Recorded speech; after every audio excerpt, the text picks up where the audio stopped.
സംസ്ഥാനത്ത് തെരഞ്ഞെടുപ്പ് പ്രചാരണം ചൂടുപിടിക്കുന്നതിനിടെ ജനമനസ്സറിഞ്ഞ് 24ന്റെ മെഗാ പ്രീ പോൾ സർവേ ആദ്യ ദിനം പുറത്തുവിട്ട 4 മണ്ഡലങ്ങളിലെ ഫലത്തിൽ LDFും UDFും ഒപ്പത്തിനൊപ്പമാണ്. ഏറ്റവും കൂടുതൽ സാമ്പിളുകൾ ശേഖരിച്ചാണ് 24 സർവേ പൂർത്തിയാക്കിയത്. വടകരയും ആലപ്പുഴയും ആറ്റിങ്ങലും പൊന്നാനിയും എങ്ങനെ ചിന്തിക്കുന്നു എന്ന ചോദ്യത്തിനാണ് ആദ്യ ദിനത്തിൽ 24 പ്രീ പോൾ സർവേ ഉത്തരം തേടിയത്. MLA-മാരായ KK ശൈലജയും ഷാഫി പറമ്പിലും നേർക്കുനേരെത്തുമ്പോൾ വടകര ഇഞ്ചോടിഞ്ച് പോരാട്ടത്തിന് സാക്ഷ്യം വഹിക്കുമെന്നാണ് പൊതുജനാഭിപ്രായം. LDF സ്ഥാനാർത്ഥി KK ശൈലജ 45.5% വോട്ട് നേടി ലോക്സഭയിലെത്തുമെന്ന് 24 മെഗാ പ്രീ പോൾ സർവേ ഫലം പ്രവചിക്കുന്നു. UDF സ്ഥാനാർത്ഥി ഷാഫി പറമ്പിൽ 42.9% വോട്ട് നേടുമ്പോൾ NDA സ്ഥാനാർത്ഥി പ്രഫുൽ കൃഷ്ണ 9.9% വോട്ട് ഉറപ്പിക്കും. മറ്റുള്ളവർ 1.7% വോട്ട് നേടും. മുസ്ലിം ലീഗിന്റെ പൊന്നാപുരം കോട്ടയായി വിശേഷിപ്പിക്കപ്പെടുന്ന പൊന്നാനി ഇത്തവണയും UDFിനൊപ്പം തന്നെ. അബ്ദുസ്സമദ് സമദാനി 48.1% വോട്ട് നേടി ഒന്നാമതെത്തും. 39.7% വോട്ട് LDF സ്ഥാനാർത്ഥി KS ഹംസ നേടുമെന്നും NDA സ്ഥാനാർത്ഥി നിവേദിത സുബ്രഹ്മണ്യൻ 8.3% വോട്ട് ഉറപ്പിക്കുമെന്നും സർവേ വ്യക്തമാക്കുന്നു. ആലപ്പുഴയിൽ LDFും UDFും ശക്തമായ പോരാട്ടം കാഴ്ചവെക്കും. സിറ്റിംഗ് MP AM ആരിഫിനെ പിന്തള്ളി UDF സ്ഥാനാർത്ഥി KC വേണുഗോപാൽ മുന്നേറുമെന്നാണ് പൊതുജനാഭിപ്രായം. 41.2% വോട്ടുകൾ KC വേണുഗോപാൽ സ്വന്തമാക്കുമ്പോൾ LDF സ്ഥാനാർത്ഥിയും സിറ്റിംഗ് MPയുമായ AM ആരിഫിന്റെ വോട്ട് വിഹിതം 39.7% ചുരുങ്ങും. NDAയുടെ ശോഭാ സുരേന്ദ്രൻ മണ്ഡലത്തിൽ 18% വോട്ട് നേടുമെന്നും സർവേ പറയുന്നു. ശക്തമായ മത്സരം നടക്കുന്ന മണ്ഡലങ്ങളിലൊന്നാണ് ആറ്റിങ്ങൽ. മണ്ഡലത്തിൽ നേരിയ മുൻതൂക്കം LDFിനുണ്ടെന്നാണ് സർവേ ഫലം. കേന്ദ്രമന്ത്രിയെയും സിറ്റിംഗ് MPയെയും പിന്നിലാക്കി LDF സ്ഥാനാർത്ഥി V ജോയ് 38.9% വോട്ട് നേടും. UDF സ്ഥാനാർത്ഥിയും സിറ്റിംഗ് MPയുമായ അടൂർ പ്രകാശ് തൊട്ടു പിന്നിലുണ്ട്. അടൂർ പ്രകാശ് 37.2% വോട്ട് ഉറപ്പിക്കുമ്പോൾ NDA സ്ഥാനാർത്ഥി V മുരളീധരൻ 23.3% വോട്ട് നേടുമെന്നും സർവേ ചൂണ്ടിക്കാട്ടുന്നു. News desk 24. 24ന്റെ തെരഞ്ഞെടുപ്പ് ചർച്ച ഇവിടെ രാഷ്ട്രീയം പറയാം എറണാകുളം ലോക്സഭാ മണ്ഡലത്തിൽ നടന്നു. മണ്ഡലത്തിലെ വികസന വിഷയങ്ങൾക്കൊപ്പം ദേശീയ അന്തർദേശീയ രാഷ്ട്രീയവും ചർച്ചയായി. UDF കോട്ട എറണാകുളത്ത് ഇത്തവണ മത്സരം ശക്തമെന്നാണ് 24ന്റെ ചർച്ചാവേദി നൽകുന്ന സൂചന. മണ്ഡലത്തിലെ കുടിവെള്ള പ്രശ്നം മുതൽ അന്തർദേശീയ തലത്തിലെ തീവ്രവാദം വരെ ചർച്ചയായി. ഇടതുമുന്നണി ഈ എറണാകുളത്തെ വോട്ടർമാർക്ക് മുന്നിൽ വയ്ക്കുന്ന രാഷ്ട്രീയ സന്ദേശം എന്തൊക്കെയാണ് ഈ തെരഞ്ഞെടുപ്പിൽ? മണിപ്പൂർ ഉൾപ്പെടെയുള്ള വിഷയങ്ങളിൽ കേന്ദ്ര സർക്കാർ നിലപാടിനെതിരെ വിമർശനങ്ങൾ ഉയർന്നു. മണിപ്പൂർ വിഷയത്തിൽ പറയേണ്ടത് മണിപ്പൂരിന്റെ കൂടി ചാർജുള്ള കർദിനാളാണ്. ആ കർദിനാൾ പറഞ്ഞ കാര്യം ഇവർക്ക് മനസ്സിലാകുന്നില്ല, അവർ പറയുന്ന കാര്യം കേൾക്കുന്നില്ല. എന്നിട്ട് ഇവിടെ നിന്നിട്ട് 10 വോട്ടിന് വേണ്ടിയിട്ട് സഭാ നേതൃത്വം പറഞ്ഞാണ്. സഭാ നേതൃത്വത്തിന്റെ കാര്യം പറയാൻ കർദിനാൾ ലത്തീൻ സഭയുടെ തിരുവനന്തപുരം ബിഷപ്പിന്റെ വാക്കുകളാണ് ഞാൻ പറഞ്ഞത്. കഴിഞ്ഞ കാലത്തെ വികസന പ്രവർത്തനങ്ങൾ ഹൈബി ഈഡനെ വിജയിപ്പിക്കുമെന്നാണ് UDF ക്യാമ്പിന്റെ പ്രതീക്ഷ. ഏറെ ആത്മവിശ്വാസത്തോടെയാണ് എറണാകുളം നിയോജക മണ്ഡലത്തിൽ UDFന്റെ സ്ഥാനാർത്ഥി ശ്രീ ഹൈബി ഈഡനെ ഞങ്ങൾ അവതരിപ്പിക്കുന്നത്. അദ്ദേഹം ഒരു തവണ MP ആയിരുന്ന കാലഘട്ടത്തിൽ അദ്ദേഹം ചെയ്ത മുഴുവൻ വികസന പ്രവർത്തനങ്ങളുടെയും ആത്മവിശ്വാസത്തോടെയാണ് UDF അദ്ദേഹത്തെ ഇവിടെ അവതരിപ്പിച്ചിരിക്കുന്നത്. അതുകൊണ്ട് തന്നെ ഇത്തവണ ഞങ്ങൾ മത്സരിക്കുന്നത് തന്നെ ഭൂരിപക്ഷം 10 മടങ്ങ് വർദ്ധിപ്പിക്കുക എന്നുള്ള വലിയ ലക്ഷ്യം വെച്ചുകൊണ്ടാണ് UDF ഇപ്രാവശ്യം ഇവിടെ മത്സരിക്കുന്നത്. പുതിയ സ്ഥാനാർത്ഥിയാണെങ്കിലും കേന്ദ്ര സർക്കാർ വിരുദ്ധ നിലപാടുകൾ ഉയർത്തിപ്പിടിച്ച് കടുത്ത പോരാട്ടം നടത്താമെന്നാണ് ഇടതുപക്ഷത്തിന്റെ വിലയിരുത്തൽ. എറണാകുളം പാർലമെന്റ് മണ്ഡലത്തിൽ മാത്രമല്ല കേരളത്തിൽ ഉടനീളം ഇലക്ഷന്റെ ദേശീയ രാഷ്ട്രീയത്തിലെ പ്രസക്തിയെല്ലാം സൂചിപ്പിച്ചുകൊണ്ട് തന്നെ ജനങ്ങളുടെ ജീവിത പ്രയാസങ്ങൾ പരിഹരിക്കുന്നതിനാവശ്യമായിട്ടുള്ള ഒരു നിയമവേദിയായി ഇന്ത്യൻ പാർലമെൻറ്റിനെ തിരിച്ചുപിടിക്കാൻ, അതിൻ്റെ ജനാധിപത്യ മുഖം വീണ്ടെടുക്കാൻ വേണ്ടിയുള്ള ശക്തമായിട്ടുള്ള പോരാട്ടത്തിലാണ് ഇടതുപക്ഷ ജനാധിപത്യ മുന്നണി. 24 അസിസ്റ്റന്റ് എക്സിക്യൂട്ടീവ് എഡിറ്റർ S വിജയകുമാറാണ് എറണാകുളം വഞ്ചി സ്ക്വയറിൽ നടന്ന ചർച്ച നയിച്ചത്. 24 കൊച്ചി. തെരഞ്ഞെടുപ്പ് പ്രചാരണം ചൂടുപിടിക്കുന്നതിനിടെ പ്രധാനമന്ത്രി നരേന്ദ്രമോദി വീണ്ടും കേരളത്തിലേക്ക്. 15-ാം തീയതി കുന്നംകുളത്ത് നടക്കുന്ന പരിപാടിയിൽ പ്രധാനമന്ത്രി പങ്കെടുക്കും. തിരുവനന്തപുരത്ത് മത്സരം UDFും BJPയും തമ്മിലെന്ന് പറയുന്നത് ഒത്തുകളിയുടെ ഭാഗമെന്ന് പന്ന്യൻ രവീന്ദ്രൻ 24നോട് പറഞ്ഞു. സംസ്ഥാനത്ത് നാമനിർദ്ദേശ പത്രിക പിൻവലിക്കാൻ ഒരു ദിവസം കൂടി മാത്രമാണ് അവശേഷിക്കുന്നത്. ലോക്സഭാ തിരഞ്ഞെടുപ്പ് ചർച്ചകൾ തുടങ്ങും മുൻപേ തൃശൂരിൽ, പിന്നാലെ എറണാകുളത്തും തിരുവനന്തപുരത്തും പത്തനംതിട്ടയിലും, ഒടുവിൽ തിരഞ്ഞെടുപ്പ് പ്രചാരണത്തിന് നിർണായക ഘട്ടത്തിൽ കുന്നംകുളത്തേക്കും പ്രധാനമന്ത്രി എത്തുകയാണ്. 15-ാം തീയതിയാണ് പ്രധാനമന്ത്രി പങ്കെടുക്കുന്ന പരിപാടി. രാവിലെ 11 മണിക്ക് ചെറുവത്തൂർ ഗ്രൗണ്ടിൽ നരേന്ദ്രമോദി ജനങ്ങളെ അഭിസംബോധന ചെയ്ത് സംസാരിക്കും. കരുവന്നൂർ സഹകരണ ബാങ്ക് വിഷയം ഉൾപ്പെടെ വിവാദമാകുന്ന സാഹചര്യത്തിൽ കൂടിയാണ് പ്രധാനമന്ത്രിയുടെ വരവെന്നതും ശ്രദ്ധേയം. തിരുവനന്തപുരത്തെ UDF സ്ഥാനാർത്ഥി ശശി തരൂരിന്റെ ലക്ഷ്യം ഇടതുപക്ഷത്തിന് ലഭിക്കേണ്ട ന്യൂനപക്ഷ വോട്ടെന്ന് 24ന്റെ പ്രത്യേക ഇലക്ഷൻ പരിപാടിയായ മീറ്റ് ദ കാൻഡിഡേറ്റിൽ LDF സ്ഥാനാർത്ഥി പന്ന്യൻ രവീന്ദ്രൻ കുറ്റപ്പെടുത്തി. ഈ തിരുവനന്തപുരത്ത് നടക്കുന്നത് തമ്മിലുള്ള മത്സരം, നമ്മൾ തമ്മിലുള്ള മത്സരം എന്ന് പറയുന്നത് രണ്ടുപേരും തമ്മിലൊരു ഒത്തുകളിയുടെ ഭാഗമായിരിക്കും. ചിലപ്പം നിങ്ങൾ ഏതെങ്കിലും ഒരു ന്യൂനപക്ഷത്തിൻ്റെയോ ആരുടെയെങ്കിലും വോട്ട് കിട്ടാൻ വേണ്ടി ചില നയങ്ങൾ സ്വരൂപിക്കുന്നു എന്ന് പറയുന്നതിൽ ഞാനില്ല. പൂർണ്ണമായ ആസ്തി വിവരം സത്യവാങ്മൂലത്തിൽ ഉൾപ്പെടുത്തിയില്ലെന്ന് കാട്ടി തിരുവനന്തപുരത്തെ NDA സ്ഥാനാർത്ഥി രാജീവ് ചന്ദ്രശേഖരനെതിരെ LDF തിരഞ്ഞെടുപ്പ് കമ്മീഷന് പരാതി നൽകി. പൗരത്വ നിയമ ഭേദഗതി വിഷയത്തിൽ ഇന്നും കോൺഗ്രസിനെതിരെ മുഖ്യമന്ത്രി ആഞ്ഞടിച്ചു. കോൺഗ്രസിന് ഒന്നും പറയാനില്ല. കോൺഗ്രസ് നേതാക്കളോട് മാധ്യമപ്രവർത്തകർ ചോദിച്ചു. അപ്പോൾ മറുപടി എല്ലാ കാര്യവും പ്രകടന പത്രികയിൽ പറയണമെന്നായിരുന്നു. മുസ്ലിം വോട്ട് ലക്ഷ്യമിട്ടാണ് പൗരത്വ ഭേദഗതി വിഷയം മുഖ്യമന്ത്രി ഉന്നയിക്കുന്നതെന്ന് MM ഹസന്റെ മറുപടി. ഈ പൗരത്വ നിയമ ബില്ലിൽ ഒളിച്ചു കളിച്ചു എന്ന് മുഖ്യമന്ത്രി ഇപ്പോൾ പറയുന്നത് രാജ്യത്തെ ന്യൂനപക്ഷങ്ങളോടുള്ള താല്പര്യം കൊണ്ടല്ല, അദ്ദേഹത്തിന്റെ മുതലക്കണ്ണിയിലൊഴുക്കുകയാണ്. ലോക്സഭാ തെരഞ്ഞെടുപ്പിൽ കേരളത്തിൽ BJP ഇത്തവണ അത്ഭുതം സൃഷ്ടിക്കുമെന്ന് തിരുവനന്തപുരത്ത് തെരഞ്ഞെടുപ്പ് പ്രചാരണത്തിനെത്തിയ മഹാരാഷ്ട്ര ഉപമുഖ്യമന്ത്രിയും BJP നേതാവുമായ ദേവേന്ദ്ര ഫട്നാവിസും പ്രതികരിച്ചു. നാളെ വൈകുന്നേരം നാമനിർദ്ദേശ പത്രിക പിൻവലിക്കുന്നതിനുള്ള സമയം കഴിയുന്നതോടെ സംസ്ഥാനത്ത് സ്ഥാനാർത്ഥികളുടെ അന്തിമ ചിത്രം വ്യക്തമാകും. 24 തിരുവനന്തപുരം. മുഖ്യമന്ത്രി പിണറായി വിജയനെയും മകളെയും സംരക്ഷിക്കുന്നത് BJP ആണെന്ന് കർണാടക ഉപമുഖ്യമന്ത്രി DK ശിവകുമാർ. തന്നെ ED അറസ്റ്റ് ചെയ്തപ്പോൾ കർണാടകത്തിനേക്കാൾ മുൻപ് കേരളത്തിലെ യുവാക്കളാണ് തെരുവിൽ പ്രതിഷേധവുമായി ഇറങ്ങിയത്. UDFനെ അധികാരത്തിലെത്തിച്ചാൽ 5 ഗ്യാരണ്ടികൾ നടപ്പാക്കുമെന്നും DK ശിവകുമാർ പറഞ്ഞു. You should not waste your vote. Every vote to the LDF is vote to the BJP.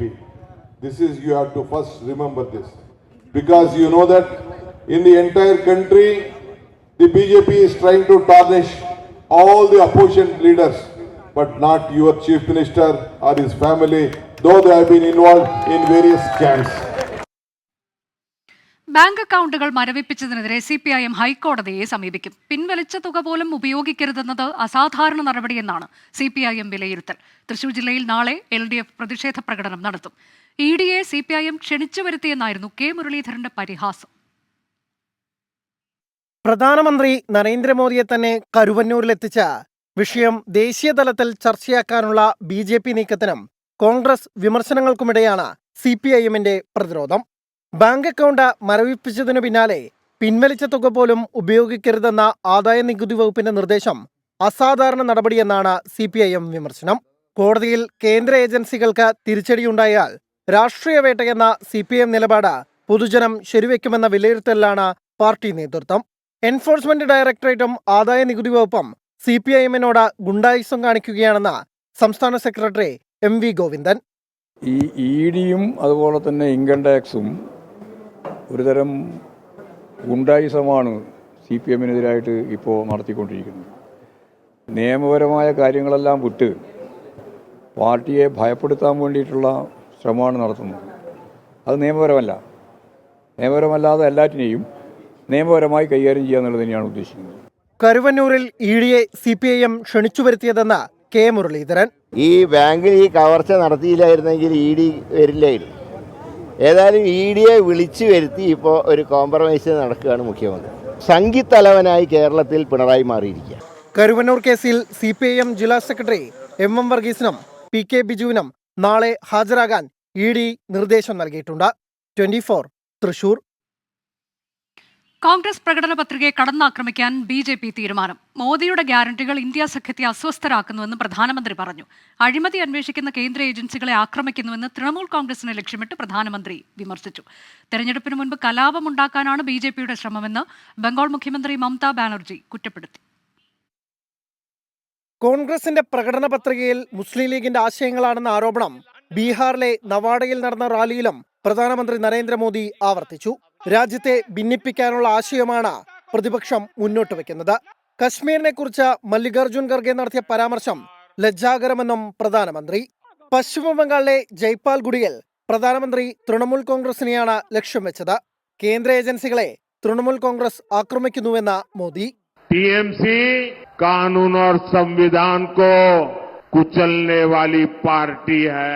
मैं आज बंगाल की धरती से गारंटी देता हूं, ये जिन लोगों ने भ्रष्टाचार करके पैसे जमा किए हैं ना। തൃണമൂലിനെതിരെ ഗൂഢാലോചന നടത്താൻ BJP നേതാവ് ജിതേന്ദ്ര തിവാരി NIA-SP-യുമായി കൂടിക്കാഴ്ച നടത്തിയെന്ന ആരോപണവുമായി അഭിഷേക് ബാനർജി രംഗത്തെത്തി. 52 മിനിറ്റ് നീണ്ട കൂടിക്കാഴ്ചയുടെ CCTV ദൃശ്യങ്ങളുണ്ടെന്നും അഭിഷേക് ആരോപിച്ചു. തെരഞ്ഞെടുപ്പിന് മുമ്പ് കലാപമുണ്ടാക്കാനാണ് BJP-യുടെ ശ്രമമെന്ന ആരോപണവുമായി മുഖ്യമന്ത്രി മമതാ ബാനർജിയും രംഗത്തെത്തിയിട്ടുണ്ട്. 24 ഡൽഹി. രാജിവെച്ച UDF കോട്ടയം ജില്ലാ ചെയർമാൻ സജി മഞ്ഞക്കടമ്പിലിനെ അനുനയിപ്പിക്കാനുള്ള ശ്രമം UDF അവസാനിപ്പിച്ചു. കോട്ടയത്ത് ചേർന്ന UDF അടിയന്തര യോഗം EJ ആഗസ്തിയെ പുതിയ UDF ചെയർമാനായി നിയമിച്ചു. സജി മഞ്ഞക്കടമ്പിലിന് തിരിച്ചു വരാൻ താൽപ്പര്യമുണ്ടെങ്കിൽ പാർട്ടി ചർച്ച നടത്തുമെന്ന് മോൻസ് ജോസഫ് 24നോട് പറഞ്ഞു. തെരഞ്ഞെടുപ്പ് പശ്ചാത്തലത്തിൽ സജി മഞ്ഞക്കടമ്പിലിനെ അനുനയിപ്പിക്കാനായിരുന്നു UDF നേതാക്കളുടെ ശ്രമം. എന്നാൽ മോൻസ് ജോസഫ് ഉള്ള പാർട്ടിയിലേക്കും മുന്നണിയിലേക്കും ഇല്ലെന്ന നിലപാട് സജി ആവർത്തിച്ചു. ഇതോടെയാണ് മുതിർന്ന നേതാവായ EJ ആഗസ്തിയെ UDF ചെയർമാൻ സ്ഥാനത്തേക്കും ജില്ലാ പ്രസിഡന്റ് സ്ഥാനത്തേക്കും താൽക്കാലികമായി നിയമിച്ചത്. ഞങ്ങളൊരു മുന്നണി എന്നുള്ള നിലയിലും ആ മുന്നണിക്കകത്ത് ഉണ്ടാകുന്ന ഒരു ഗ്യാപ്പ് ഫില്ലപ്പ് ചെയ്യുന്നതിനെ കുറിച്ചുമാണ് ഞങ്ങൾ പറഞ്ഞതും ആലോചിച്ചതും. ഏതായാലും ആ കാര്യങ്ങൾ ഞങ്ങൾ മുന്നോട്ട് പോകുന്നു. സജിക്ക് മടങ്ങിവരാൻ താൽപ്പര്യമുണ്ടെങ്കിൽ ചർച്ചയാകാമെന്ന നിലപാടാണ് കേരള കോൺഗ്രസിന്റേത്. തെരഞ്ഞെടുപ്പ് ഘട്ടത്തിൽ പ്രതിസന്ധിയിലാക്കിയത് ഗൗരവത്തോടെയാണ് പാർട്ടി കാണുന്നത്. സജിക്കല്ല, കേരള കോൺഗ്രസ് പാർട്ടിയിൽ ഞങ്ങളുടെ എല്ലാവരെയും ഒന്നിച്ചു നിർത്തി ചേർത്ത് നിർത്തി പോകുന്ന നല്ല സമീപനമാണ് പി ജോസ് എടുത്തിട്ടുള്ളത്. സജിക്ക് എന്തെങ്കിലും വിഷമം ഉണ്ടായിട്ടുണ്ടെങ്കിൽ സജി പാർട്ടി ചർച്ച ചെയ്യണമെന്നുള്ളതാണ് ഞങ്ങൾ പറഞ്ഞത്. അതുപോലെ UDF-നുമായി ബന്ധപ്പെട്ടാണ് UDF ചർച്ച ചെയ്യണം. അങ്ങനെയുള്ള കാര്യങ്ങൾക്ക് ഇനിയും അവസരമുണ്ട്. സജി അങ്ങനെ പാർട്ടിയിൽ തന്നെ കേരള കോൺഗ്രസിൽ മുന്നോട്ട് പോകാൻ ആഗ്രഹിക്കുന്നുണ്ടെങ്കിൽ ഞങ്ങളോട് ആരോടും പറയണ്ട, പി ജോസഫ് സാറിനെ കണ്ട് പറയട്ടെ. UDF-ലുള്ള കാര്യങ്ങൾ UDF നേതൃത്വത്തിൽ പറയട്ടെ. അതേസമയം തീരുമാനത്തിൽ മാറ്റമില്ലെന്നാണ് സജി മഞ്ഞക്കടമ്പിൽ പറയുന്നത്. രാഷ്ട്രീയ നീക്കം കുടുംബവുമായി ആലോചിച്ച് തീരുമാനിക്കും. എടുത്ത തീരുമാനം തീർച്ചയായിട്ടും തെറ്റാണെന്ന് എനിക്ക് തോന്നുന്നില്ല.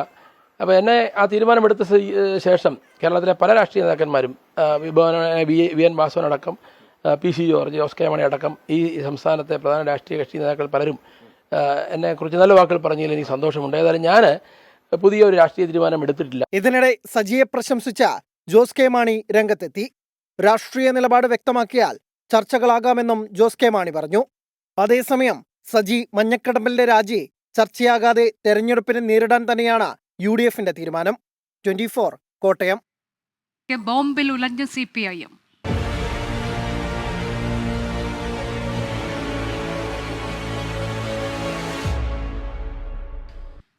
കണ്ണൂർ പാനൂർ സ്ഫോടനത്തിൽ പാർട്ടിക്ക് ബന്ധമില്ലെന്ന CPIM വാദം പൊളിയുന്നു. സ്ഫോടനത്തിൽ മരിച്ച ഷെറിന്റെ വീട്ടിൽ CPIM പ്രാദേശിക നേതാക്കൾ സന്ദർശനം നടത്തി.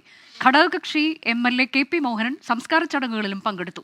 ബോംബ് നിർമ്മിച്ചവരുമായി പാർട്ടിക്ക് ബന്ധമില്ലെന്ന് ആവർത്തിക്കുന്നതിനിടെയാണ് നേതാക്കളുടെ സന്ദർശനം. അതേസമയം പാനൂർ സ്ഫോടനത്തിന്റെ പശ്ചാത്തലത്തിൽ പോലീസ് വ്യാപക റെയ്ഡ് തുടരുകയാണ്. പാനൂരിൽ ബോംബ് നിർമ്മിക്കുന്നതിനിടെയുണ്ടായ സ്ഫോടനത്തിലാണ് കൈവേലിക്കൽ സ്വദേശി ഷെറിൻ കൊല്ലപ്പെട്ടത്. ഗുരുതരമായി പരിക്കേറ്റ വിനീഷ് ചികിത്സയിൽ തുടരുന്നു. ബോംബ് നിർമ്മാണത്തിൽ പങ്കാളിത്തമുള്ള 4 പേർ അറസ്റ്റിലുമായി. പാർട്ടിക്ക് യാതൊരു ബന്ധവുമില്ലെന്നാണ് CPIM പ്രാദേശിക ഘടകം മുതൽ സംസ്ഥാന നേതൃത്വം വരെ സ്വീകരിച്ച നിലപാട്. പാനൂർ ഏരിയ കമ്മിറ്റി ഇറക്കിയ വിശദീകരണക്കുറിപ്പിൽ വിനീഷും ഷെറിനും പാർട്ടി പ്രവർത്തകരെയടക്കം ആക്രമിച്ച കേസിൽ പ്രതികളാണെന്നും പരാമർശിച്ചിരുന്നു. എന്നാൽ സംസ്കാര ചടങ്ങിന് തൊട്ടുമുൻപ് CPIM പ്രാദേശിക നേതാക്കൾ ഷെറിന്റെ വീട്ടിലെത്തി.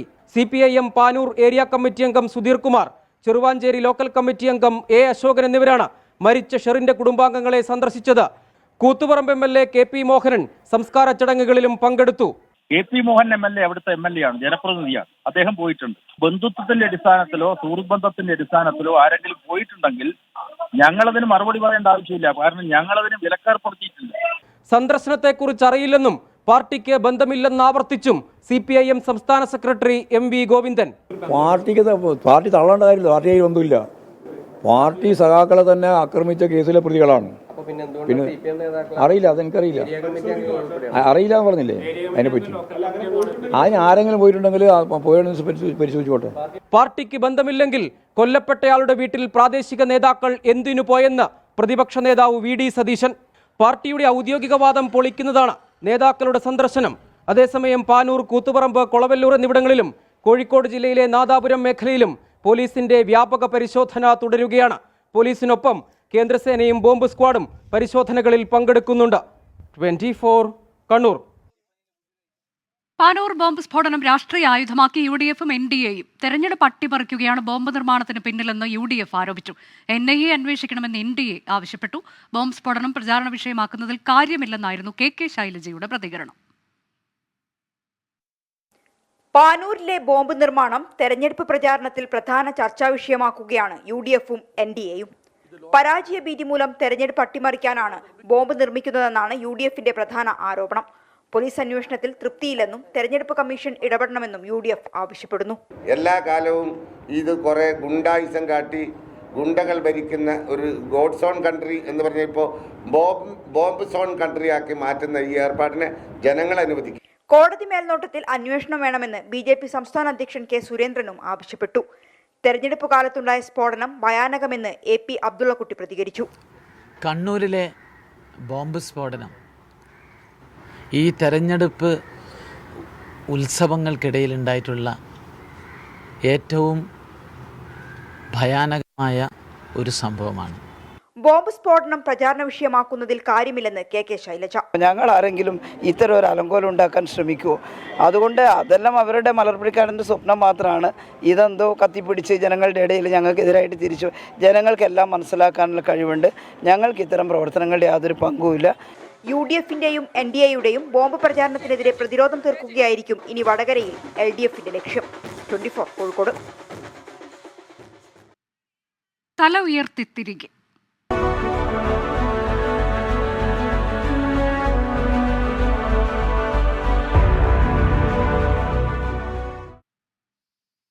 കോഴിക്കോട് മെഡിക്കൽ കോളേജിലെ ICU പീഡന കേസിൽ അതിജീവിതയെ പിന്തുണച്ച senior nursing officer PB Anitha തിരികെ ജോലിയിൽ പ്രവേശിച്ചു. ദിവസങ്ങൾ നീണ്ട പോരാട്ടത്തിനൊടുവിലാണ് നിയമനം. തിരികെ ജോലിയിൽ പ്രവേശിക്കാനായതിൽ സന്തോഷമെന്നും കോടതിയലക്ഷ്യ ഹർജിയുമായി മുന്നോട്ടു പോകുമെന്നും PB അനിത പറഞ്ഞു. ഹൈക്കോടതിയുടെ അനുകൂല ഉത്തരവുണ്ടായിട്ടും തിരികെ ജോലിയിൽ പ്രവേശിക്കാൻ PB അനിതയ്ക്ക് കാത്തിരിക്കേണ്ടി വന്നത് 6 ദിവസം. കോഴിക്കോട് മെഡിക്കൽ കോളേജ് അഡ്മിനിസ്ട്രേറ്റീവ് ഓഫീസർക്ക് മുൻപാകെ എത്തി PB അനിത ജോലിയിൽ പ്രവേശിച്ചു. സർക്കാരിന്റെ നിയമന ഉത്തരവ് വൈകിയതിലുള്ള അതൃപ്തി PB അനിത മറച്ചുവെച്ചില്ല. തന്റെ ഭാഗത്ത് വീഴ്ചയുണ്ടെങ്കിൽ കോടതിയിൽ തെളിയിക്കട്ടെ. ഭരണാനുകൂല സംഘടനകളിൽ നിന്ന് പ്രതികാര നടപടി ഉണ്ടാകുമോ എന്ന ആശങ്ക നിലനിൽക്കുന്നതായും PB അനിത പ്രതികരിച്ചു. സർക്കാരിൽ നിന്ന് എനിക്ക് നീതി കിട്ടുമെന്നാണ് ഞാൻ വിചാരിക്കുന്നത്. കാരണം നമ്മുടെ ഹൈക്കോടതി ഉത്തരവിട്ടതാണല്ലോ. ഹൈക്കോടതിയുടെ വിധി എന്തായാലും പൂർണ്ണമായും സർക്കാരും അതിനോട് അനുകൂലിച്ചു എന്നുള്ളതാണ് ഇന്നലെ എനിക്ക് വന്ന ഓർഡറിൽ നിന്ന് എനിക്ക് മനസ്സിലാവാൻ സാധിക്കുന്നത്. റിവ്യൂ പോയാലും എനിക്ക് നീതി കിട്ടുമെന്ന് തന്നെയാണ് ഞാൻ പ്രതീക്ഷിക്കുന്നത്. അനിതയ്ക്കെതിരെ സർക്കാർ അപ്പീൽ പോകുന്നതിനെ അതിജീവിത വിമർശിച്ചു. കോടതിയുടെ പ്രസ്താവന അംഗീകരിക്കാതെ സർക്കാർ ഒന്നുകൂടി അത് പുനഃപരിശോധിക്കാൻ കൊടുക്കുമ്പോൾ അതിൽ നമുക്കൊരു വിഷമമുള്ള കാര്യമാണല്ലോ. അപ്പം എനിക്കൊപ്പം ഇല്ല എന്നുള്ളതിന്റെ തെളിവാണത്.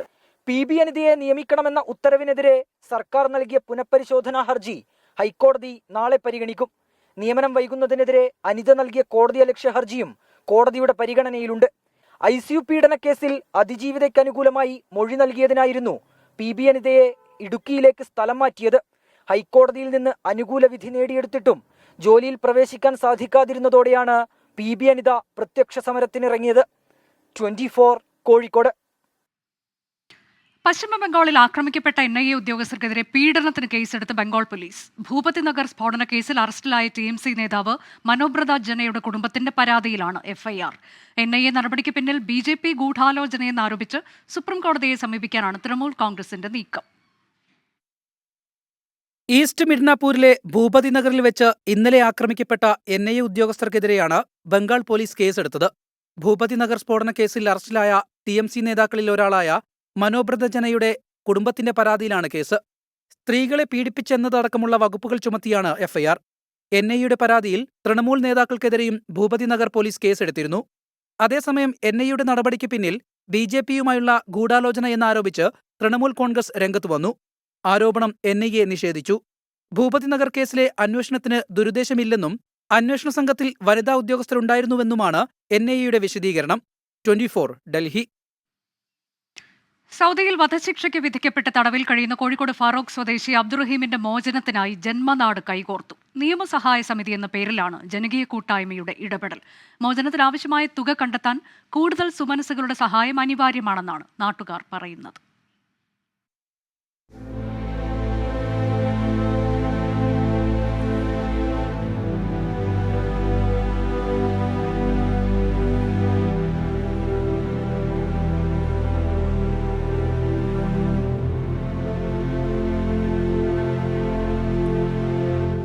നാടിനേറെ പ്രിയപ്പെട്ട അബ്ദുറഹീമിനെ ജീവിതത്തിലേക്ക് തിരിച്ചെത്തിക്കാൻ സാധ്യമായ എല്ലാ വഴികളും തേടുകയാണ് നാട്ടുകാർ. ജനകീയ കമ്മിറ്റി രൂപീകരിച്ച് പ്രവർത്തനം ആരംഭിച്ചപ്പോൾ ഒരു നാടൊന്നാകെ കൈകോർത്തു. സന്നദ്ധ സംഘടനകളും മറ്റു കൂട്ടായ്മകളും പ്രവാസി ലോകത്തെ സുമനസ്സുകളും കൂടെ നിന്നു. അവനെ മോചിപ്പിക്കുക എന്നുള്ള നിലയ്ക്ക് ഈ നാടിൽ വ്യത്യാസമില്ല. ജനങ്ങളെല്ലാം ഒത്തൊരുമിച്ച് അതിനുവേണ്ടി യത്നിക്കുന്ന ഒരു സമയം. കുറഞ്ഞ ദിവസങ്ങൾ മാത്രമേ ഉള്ളൂ. ഈ ലോകം ഒത്തൊരുമിച്ചാലല്ലാതെ ഇത്രയും വലിയൊരു ഭീമമായ ഫണ്ട് ഒപ്പിക്കാൻ സാധ്യമല്ല. പ്രാദേശികമായി കോടമ്പുഴ എന്ന ഗ്രാമത്തിലെ എല്ലാവരും ചേർന്ന് റഹീമിനെ രക്ഷിക്കാനുള്ള അശ്രാന്ത പരിശ്രമത്തിലാണ്. നിങ്ങളാൽ കഴിയുന്ന പരമാവധി സഹായങ്ങൾ ഈ കമ്മിറ്റിക്ക് അയച്ചു തന്നും റഹീമിനെ രക്ഷിക്കാനുള്ള എല്ലാ മാർഗങ്ങളും ഞങ്ങൾ ആരായുകയാണ്. 9 ദിവസം മാത്രമാണ് ഇനി അവശേഷിക്കുന്നത്. മുൻപിലുള്ളത് ഭീമമായ തുകയാണ്. നാട്ടുകാർ പിരിച്ചെടുക്കുന്നത് കൊണ്ട് മാത്രം ലക്ഷ്യത്തിലേക്കെത്തില്ല. തിരിച്ചുവരവിനായി കനിവുള്ള മനുഷ്യരുടെ സഹായം തേടുകയാണ് കുടുംബത്തിനൊപ്പം അബ്ദുറഹീമിന്റെ നാടും. 24 കോഴിക്കോട്. 24 റൗണ്ടപ്പ് അവസാനിക്കുന്നു.